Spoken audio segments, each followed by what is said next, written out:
Wait a second, something's not right here. I thought I was going to the Grand Canyon. Oh, this is upside down.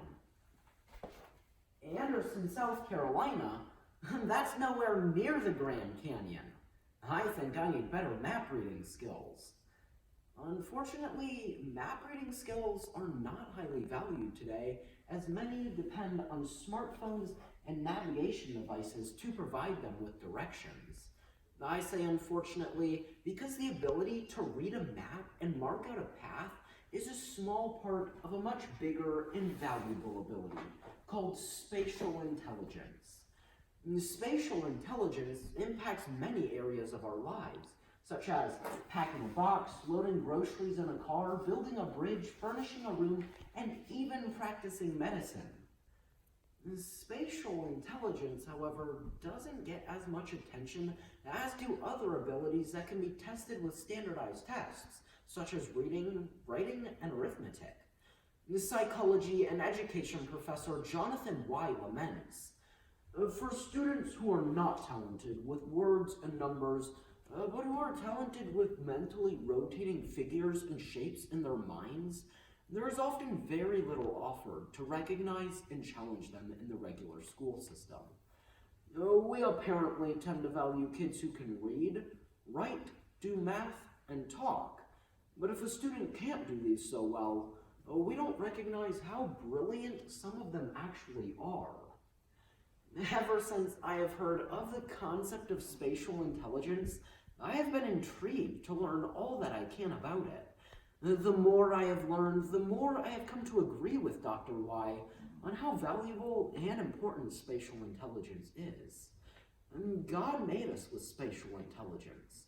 He made us spatial creatures in a spatial world. We can honor our Creator as we learn to understand what spatial intelligence is, discover why it's important, and find new ways to develop it. Let's start with a technical definition of spatial intelligence. Geoscience defines spatial intelligence as thinking that finds meaning in the shape, size, orientation, location, direction, or trajectory of objects, processes, or phenomena, or the relative positions in space of multiple objects, processes, or phenomena. Spatial thinking uses the properties of space as a vehicle for structuring problems, finding answers, and expressing solutions. Are you lost yet? I memorized that definition and still have no idea what it actually says.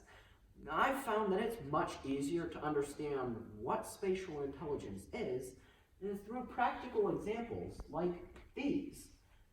Take a look at this first shape. Now look at this one. These two shapes are actually the same. If you were able to notice this, then you use your spatial intelligence to determine that.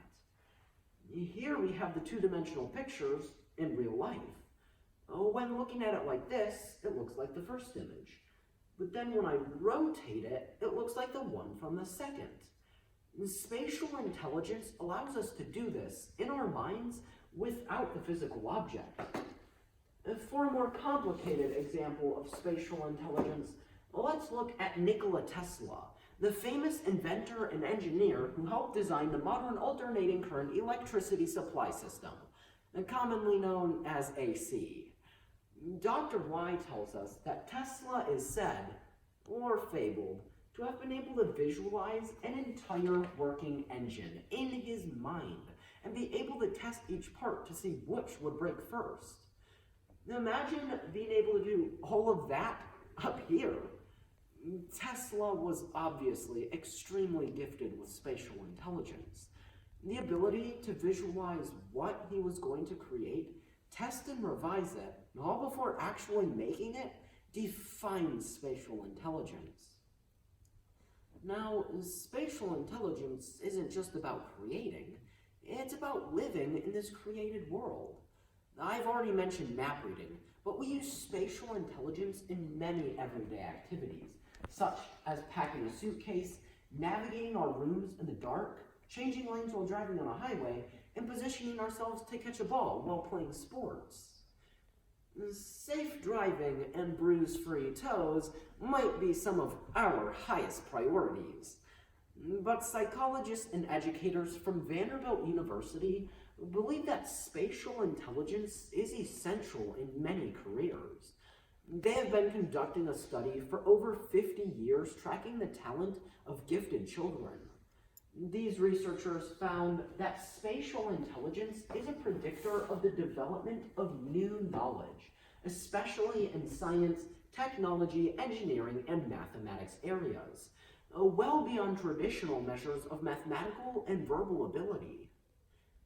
This study reveals that although spatial intelligence isn't tested on the SAT, it is essential in careers such as medicine, architecture, and engineering. Surgeons operate on three-dimensional structures in our bodies while looking at a two-dimensional screen.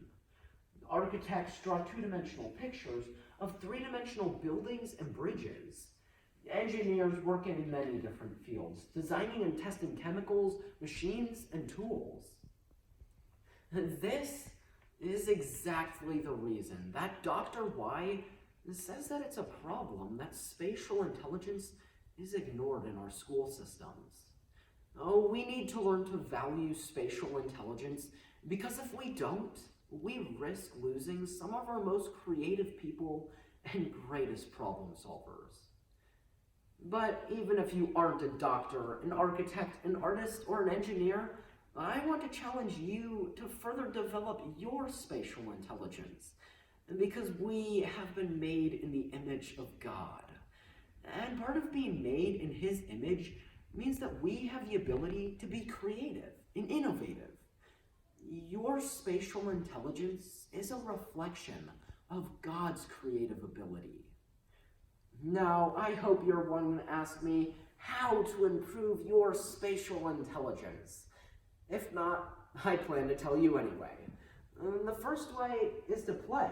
Yes, playing with toys and games can help enhance and stretch your spatial thinking abilities. When I first picked up my dad's old Rubik's Cube, I struggled to figure out how to solve this puzzle. What do you do when you can't figure something out? Google it. That's what I did. And I found an article that linked the Rubik's Cube with spatial intelligence. You see, we use spatial intelligence to know where certain pieces go after turning the cube in different ways. In order to plan out the next move, we have to be able to visualize what the cube will look like after doing several turns. Lego is another great way to enhance your spatial intelligence. When I was younger, I loved to look at pictures of vehicles from movies and try to recreate them with Lego. Transferring something from a two-dimensional picture into real life is what architects do every day. Now, playing with toys isn't the only way to enhance your spatial intelligence, and many hobbies require visual abilities as well, such as drawing and putting together jigsaw puzzles. In both of these, our minds seek to manipulate images and plan out what's next. Then there's the good old map.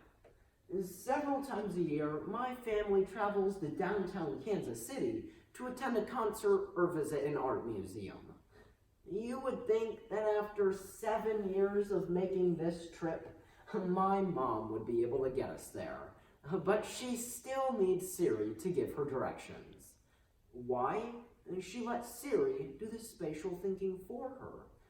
Looking at a map and planning out the path that you need to take uses your spatial intelligence.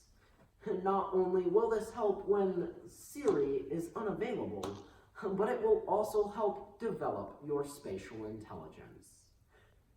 I hope that by understanding what this often neglected form of thinking is, you have come to appreciate its value in many areas of life, and will seek to develop your spatial intelligence in new ways. Your spatial intelligence is a gift from God that you can use to navigate His created world.